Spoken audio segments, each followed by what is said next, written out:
बुखारा के राजा। उन्होंने कबीर को खोज लिया। कबीर ने कहा, दीक्षा संभव नहीं है, घर की सारी गंदगी उस पर फेंक दो। वो आत्मज्ञान को प्राप्त हुए और एक शानदार इंसान बन गए। कबीर ने कहा, अब समय है, तुम्हें बुखारा वापस जाना होगा।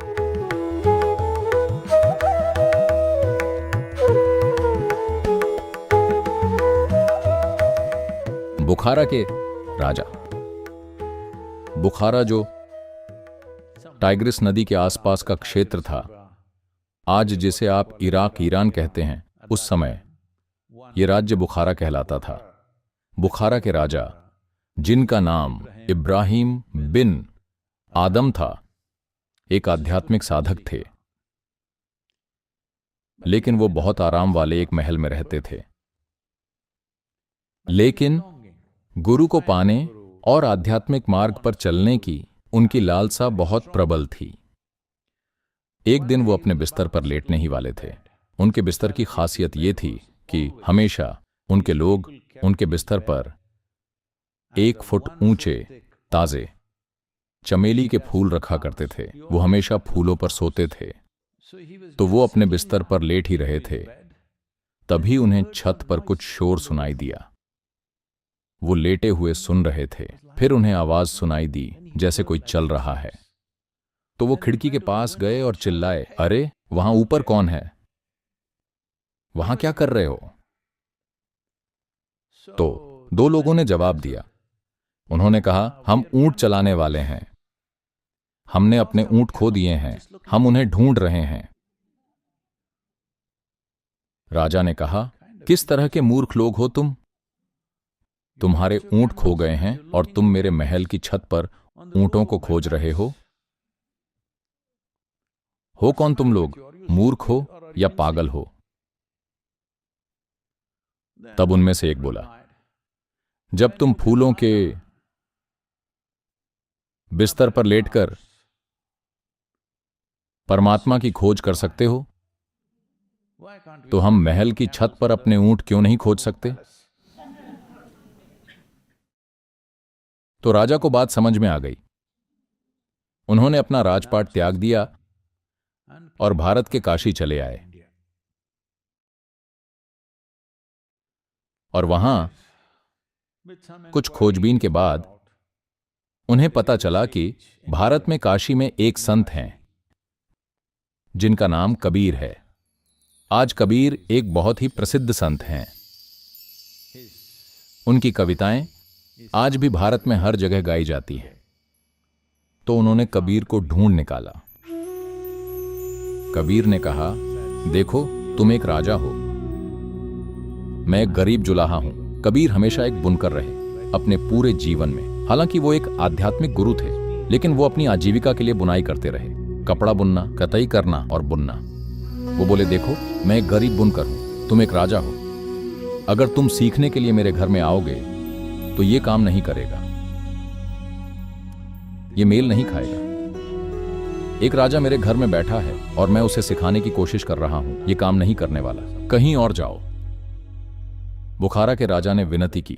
उसने कहा, मैं आपके पास एक राजा के रूप में नहीं आया हूं, मैं आपके पास भिखारी के रूप में आया हूं, कृपया मुझे स्वीकार करें।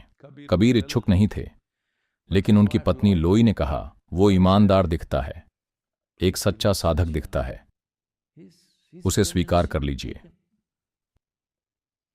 कबीर बोले, ठीक है। तो राजा घर में आ गया। उसने बर्तन धोए, उसने फर्श साफ किया, ये वो सब कुछ किया, सभी तरह के काम किए, रोज के घर के छोटे मोटे काम पूरी ईमानदारी से, बिना किसी शिकायत के वो काम करते रहे। और 6 साल बीत गए। तो कबीर की पत्नी लोई अपने पति के पास गई और बोली, आपको उसे दीक्षा देनी चाहिए, आप उसे नजरअंदाज करते आ रहे हैं। 6 साल बिना किसी शिकायत के इस आदमी ने हर तरह का काम किया जो भी हमने उसे दिया। और कई दिन तो जब घर में खाने की कमी होती थी तो उसे खाना नहीं मिलता था, लेकिन उसने कभी शिकायत नहीं की। आपको उसे दीक्षा देनी ही चाहिए। कबीर ने कहा, देखो अभी भी उसका मन साफ नहीं हुआ है, दीक्षा संभव नहीं है। लेकिन उनकी पत्नी ने कहा, देखिए उसकी विनम्रता ऐसी है, राजा होते हुए भी उनकी पत्नी के मन में अभी भी वो राजा है, लेकिन कबीर के मन में कोई राजा और भिखारी नहीं है, सब एक जैसे हैं। तो वो जोर दे रही थीं। तब कबीर ने कहा, एक काम करो, पड़ोस में घर की छत पर, किसी एक घर की छत पर जाओ, वहां घर की सारी गंदगी लेकर खड़ी हो जाओ। जब वो उधर से गुजरे तो उस पर वो पूरी गंदगी फेंक देना। तो उन्होंने वैसा ही किया। बुखारा के राजा इब्राहिम ने ऊपर देखा और कहा, अगर ये बुखारा होता तो मैं तुम्हारा क्या हश्र करता। तो उन्होंने आकर कबीर को बताया कि ऐसा हुआ। कबीर ने कहा, मैंने तुमसे कहा था ना, उसका मन अभी साफ नहीं है, अभी उसे दीक्षा देने का कोई मतलब नहीं है। तो राजा ने काम जारी रखा। उन्होंने उसे और काम दिए और ज्यादा मेहनत वाले काम। उसने सब कुछ किया और 6 साल और बीत गए। तब लोई ने फिर कहा, कृपया उसे दीक्षा दीजिए, 12 साल बीत गए हैं। कबीर अभी भी वो बोले, थोड़ा समय और बीत जाने दो, जल्दी क्या है, 12 साल ही तो हुए हैं। उन्होंने कहा, नहीं नहीं, वो बहुत ईमानदार है, कभी कभी मैं उसकी विनम्रता, उसकी सेवा भावना से बहुत प्रभावित हो जाती हूं। वो राजा की तरह नहीं घूम रहा है। कबीर बोले, ठीक है, वही चीज फिर करो और ज्यादा गंदगी मिला लेना। उनके पास एक पालतू बिल्ली थी।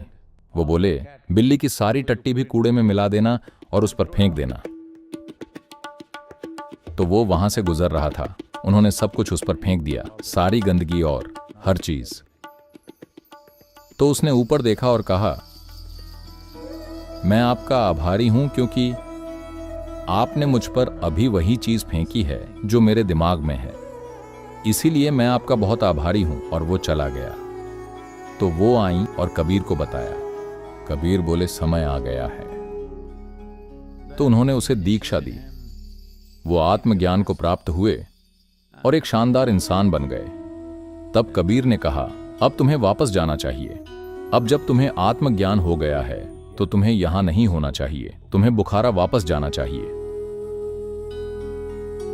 वो वापस चले गए और वो टाइग्रिस नदी के किनारे सुई धागा लेकर बैठे थे, अपने लिए कुछ सिल रहे थे। तभी एक आदमी घोड़े पर सवार होकर, जो शिकार पर निकला था, वहां से गुजरा और उसने इस आदमी को देखा। फिर वो वापस आया, पीछे घूमा, वापस आया और बोला, क्या आप हमारे राजा हो? उन्होंने सिर हिलाया, हां। उसने कहा, अरे मेरे स्वामी, आपके छोटे बच्चे जिन्हें आप छोड़कर चले गए, मैंने उनका बहुत अच्छे से लालन पालन किया है। वो अब शानदार युवा हो गए हैं, राज्य अच्छा चल रहा है। आपको वापस आकर शासन करना चाहिए। तब इब्राहिम, जो इस सुई से सिलाई कर रहे थे, उन्होंने सुई को धागे से निकाला और सुई को नदी में फेंक दिया और बोले, जाओ और मेरे लिए वो सुई लेकर आओ। उसने कहा, मैं वो सुई कैसे ला सकता हूं? नदी गहरी है और धारा तेज है। सुई? मैं नदी से सुई कैसे ला सकता हूं? बस आधा घंटा रुकिए, मैं शहर से 100 सुइयां और ले आऊंगा। इब्राहिम ने कहा, नहीं, मुझे वही सुई चाहिए। तो उसने कहा, वो संभव नहीं है। उन्होंने कहा, मैं ईश्वर की गोद में हूं, मैं तुम्हारे राज्य में क्यों आऊंगा? जब मैं ईश्वर के राज्य में हूं तो मैं तुम्हारे राज्य में क्यों आऊंगा और किस पर शासन करूंगा? तुम उसे अपने पास रखो। मैं आपसे ये इसलिए कह रहा हूं क्योंकि सारे मूल्य विकृत हो चुके हैं। जीवन की वास्तविकता मानव मन में विकृत हो गई है कि क्या चीज क्या है। इस पल अगर धरती थोड़ी सी हिलती है, हेलो, हाँ, देखिए, ऐसा मत सोचिए कि धरती घूम रही है और बढ़ रही है बिना किसी घर्षण के। घर्षण मौजूद है। बात बस इतनी है कि वायुमंडल का ये बुलबुला आपको कुछ भी महसूस नहीं होने दे रहा। लगता है जैसे सब सहजता से चल रहा है, लेकिन असल में बहुत ज्यादा घर्षण है। कोर में बहुत सी चीजें हो रही हैं, बहुत सी चीजें वहां ऊपर हो रही हैं। इस वायुमंडल में आने वाली कोई भी चीज इसके प्रतिरोध के कारण जल जाती है। हेलो। तो इस सारी सुरक्षा में, सृष्टि की गोद में, हम भूल गए हैं कि हम सृष्टि की गोद में हैं। ये इंसान की सबसे बड़ी मूर्खता है कि आप भूल गए हैं कि आप सृष्टि और सृष्टिकर्ता की गोद में फल फूल रहे हैं। तो गुरु की गोद में होने या सृष्टि की गोद में होने का मतलब है बस इसे होने देना। वैसे भी आपका जीवन आपके साथ रहेगा, केवल आपके बेवकूफी भरे विचार। क्योंकि इतनी सारी गंदगी है, इससे बढ़िया खाद बनेगी। इसीलिए हम आपको यहां बगीचों के लिए लाए हैं।